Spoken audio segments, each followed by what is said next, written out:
सबैजनालाई नमस्ते। EPS Korean भाषामा अब 6वटा सेक्टरमा चाहिँ कुरा लाने भएको छ। सबैजनाले पढ्नु होला। म तपाईँहरूलाई सुरुबाट मैले जानेको कुरा पढाउन चाहन्छु। र भाषा पढ्दाखेरि सुरुको दिन पढ्नुपर्ने कुराहरू जम्मा कन्सोनेन्ट साउन्ड र भावेल साउन्ड। कन्सोनेन्ट साउन्ड भनेको नेपालीको क ख ग घ ङ छ भने जस्तै हो भने भावेल साउन्ड भनेको अ आ इ ई उ ए उ भने जस्तै हो। 1 नम्बरमा पढ्नुपर्ने कन्सोनेन्ट साउन्ड। यो मेरो पार्ट 1 भिडियो है। कन्सोनेन्ट साउन्डमा जम्मा 19वटा मात्रै लेटर हुन्छ, जसमा यस्तो छ है। हामीले पढ्नुपर्ने ग न द र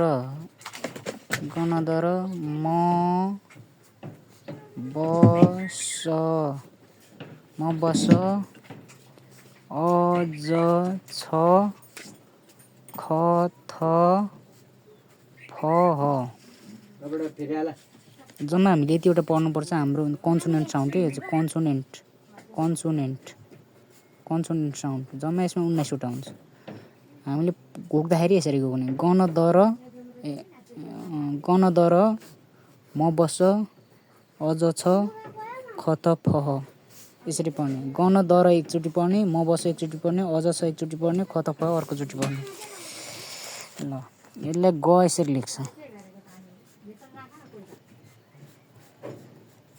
ग चाहिँ यो नेपालीको ग हो भने कोरियाको ग चाहिँ यस्तो ग न द र म ब स अ ज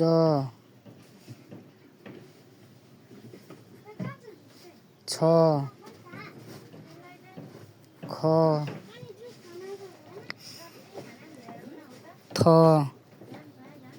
फ ह। यति गरी 1 2 3 4 5 6 7 8 9 10 11 12 13 14। सिङ्गल 14वटा छ भने डबल चाहिँ 5वटा छ। ग न द र म बस अ ज छ ख थ फ ह। जम्मा 14वटा सिङ्गल साउन्ड छ। 14वटा सिङ्गल कन्सोनेन्ट लेटर। अब डबल चाहिँ DOUBLE डबल कन्सोनेन्ट लेटर चाहिँ जम्मा 5वटा मात्रै छ है। 5वटा ल क त प स च। यसलाई क, यसलाई त प, यसलाई स च। क त प स च, क त प स च, क त प स च। यसरी पढ्ने फर्मुला क त प स च। क त प स च डबल कन्सोनेन्ट लेटर हो, जम्मा 5वटा सही हो।